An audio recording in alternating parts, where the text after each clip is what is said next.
আরোগ্য হোমিও হল রাজশাহীতে আপনাদের স্বাগতম। আজ আমি আপনাদের সামনে র্যাক্স 102 নিয়ে আলোচনা করব। র্যাক্স 102 ওষুধটি মূলত একটি কমার্শিয়াল মেডিসিন। এটি তৈরি করেছে পাকিস্তান। 102 ওষুধটি মূলত একজন কোলেস্টেরল যাদের বৃদ্ধি পেয়েছে তাদের জন্য প্রযোজ্য। এই ওষুধটি মূলত তাদের ক্ষেত্রে ব্যবহার করা হয়।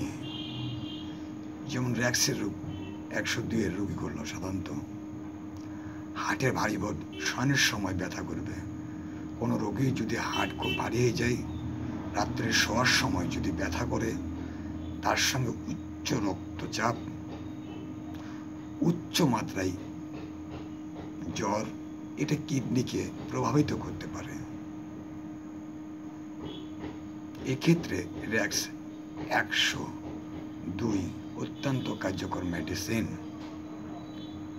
র্যাক্স 102 ইউরিয়া বা ক্রিয়েটিন এর কোলেস্টেরল কমাইতে অত্যন্ত কার্যকরী মেডিসিন।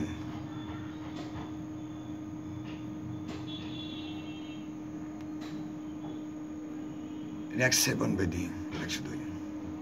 প্রাপ্তবয়স্করা 20 ফোঁটা, শিশুরা 10 ফোঁটা 4 ঘন্টা পর পর 1 ড্রপ পরিমাণ মতো পানির সঙ্গে মিশে সেবন করবেন। গর্ভবতী মহিলারা চিকিৎসার পরামর্শ ছাড়া ওষুধ সেবন করবেন না। সুগন্ধ দুর্গন্ধ থেকে দূরে, শিশুদের নাগালে বাইরে ওষুধ রাখুন। আজকে আলোচনা এই পর্যন্ত, অন্যদিন আরেকটা আলোচনা হবে। সবাই ভালো থাকবে, ধন্যবাদ।